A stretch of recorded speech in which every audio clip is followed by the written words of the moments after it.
মিষ্টি কুমড়া দেখতেছি আপনি বাছাই করতেছেন, আমি ধরছি। মিষ্টি কুমড়া কি আপনি চাষ করছেন না আপনি ব্যবসা করেন? আমি ব্যবসা করি এখন বর্তমান। ব্যবসায়ী? জি। এই যে মিষ্টি কুমড়া এগুলো কি মাঠ থেকে কিনে নিয়ে আসেন? হ্যাঁ, মাঠ থেকে কিনে নিয়ে আসছি। আচ্ছা, এই মিষ্টি কুমড়াগুলো এখন যে বাছাই করতেছেন এগুলো কোথায় পাঠাবেন? এটা যাবে মাল চাপাই নবাবগঞ্জ। এই মিষ্টি কুমড়া চাপাই নবাবগঞ্জ? জি। বুঝতে পারছি।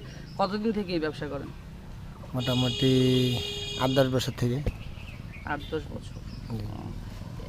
এখন কেমন বাজার, কেমন মিষ্টি কুমড়া ব্যবসা? বাজার নাই এখন, মাল আমাদের মোকামে বিক্রি হয় না, খুঁটু বাড়িতেও দাম নাই।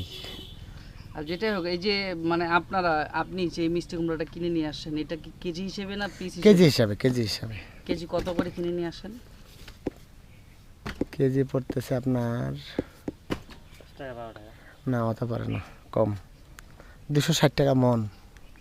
260 টাকা মন? মন, জি। এই 260 টাকা মন ধরে কিনে নিয়ে আসেন মাঠ থেকে? জি। এটা আবার মানে আপনি আবার যে বিক্রি করবেন, আপনি কততে বিক্রি করবেন? আমাদের ওই মোকামে বিক্রি হচ্ছে 10 টাকা, 11 টাকা, 12 টাকা কেজি? কেজি, জি। এখানে গাড়ি ভাড়া আছে। তাই না? আড়তদারি আছে, লোডিং আছে। এটা আবার ওই চাপাই নবাবগঞ্জে গিয়ে কত হবে তখন? ওই তো 10 টাকা থেকে 12 টাকা বিক্রি ওইদিকে? জি। না, মিষ্টি কুমড়া অনেক জায়গাতে দেখি যে 20 টাকা 30 টাকা কেজি। 20 টাকা 30 টাকা কোথাও নেই। 1 কেজি 1 কেজি কিনে খান, ওটা হিসাব আলাদা। হ্যাঁ। যে কোনো জায়গাতেই আমি আপনার 3-4টা মোকামে মাল দেই। টাঙ্গাইল পার্কে বাজারে, ওখানেও 10 থেকে 12 টাকা বিক্রি। আর আপনার ওই যে কি বলে মান্দাই থানা ফেরিঘাট, ওখানেও ওই 12 টাকা বিক্রি। না, এটা তো আপনার বিক্রি হবে আড়তে।